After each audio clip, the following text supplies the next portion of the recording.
Finally आज ना वास्तुशांतीचा दिवस उजाडला। सकाळी सकाळी लवकर उठून छान अशी रेडी झाले आणि आम्ही दादाच्या घरी आलो।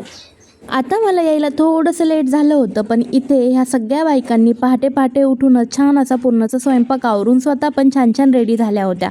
ह्या आमच्या सविताताई आणि सोबतच सुप्रियाताईंच्या आई। इकडे आल्यानंतर मी पण असा आरशातून माझा एक लुकचा व्हिडिओ घेतला। त्यानंतर गुरु आलेच होते, गुरूंची पूजावर चालू होती। तोचपर्यंत आम्हाला चूल आणि लक्ष्मीची पूजा करायला लावली। आता इकडे तर काही चूल नाही म्हणून आम्ही गॅसची पूजा केली। 5 सुवासिनींनी मिळून लक्ष्मीची आणि गॅसची पूजा केल्यानंतर छान असे नैवेद्य भरलेत। आता बाहेर छान असा स्वयंपाक होता, पण तरी घरामध्ये आपले पुरणाचे नैवेद्य आम्हाला करायला लावले होते आणि त्यानंतर अशी गुरूंनी छान पूजा मांडली आणि पूजा चालू होती। आता तुम्ही बघू शकतात गुरूंनी 7 पाटावर प्रत्येक वेगवेगळ्या देवाची पूजा मांडली होती। महागणपतीची, वरुण देवतेची, सोबत मांढरा देवीची, त्याचबरोबर महादेवाची, ह्या सगळ्या पूजा मांडल्या होत्या।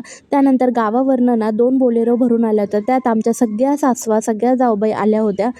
त्यांचा पण आम्ही छान असा पाहुणचार केला। सगळ्यांना खूप आनंद होत होता की दादांनी एवढं छान कन्स्ट्रक्शन केलं आहे म्हणून, एवढं छान घर बांधलं आहे म्हणून। त्यानंतर आमच्या सीमाताई आल्यात, त्यांच्या पण चिल्ल्या पिल्ल्यांचं छान असं वेलकम केलं आणि त्यानंतर पूजा उरकतच आली होती। मस्त असे कुंकवाचे ठसे उमटवलेत, सोबतच दूध उतू जाऊ दिलं। म्हणजे वास्तुशांतीच्या वेळेस करतातच की आपल्या नवीन घरामध्ये दूध उतू घालतात, अशी काही पूजा मांडली होती। खूप छान पूजा झाल्यानंतर जेवण तयार झालेच होते। त्यानंतर जेवणाचा कार्यक्रम सुरू झाला। अशी होती आमच्या दादांच्या घराची वास्तुशांतीची पूजा। याचा डिटेल व्हिडिओ मी चॅनलवर अपलोड केला आहे, नक्की चेकआउट करा आणि असेच नवीन व्हिडिओ बघण्यासाठी चॅनलला सबस्क्राईब करायला विसरू नका। बाय।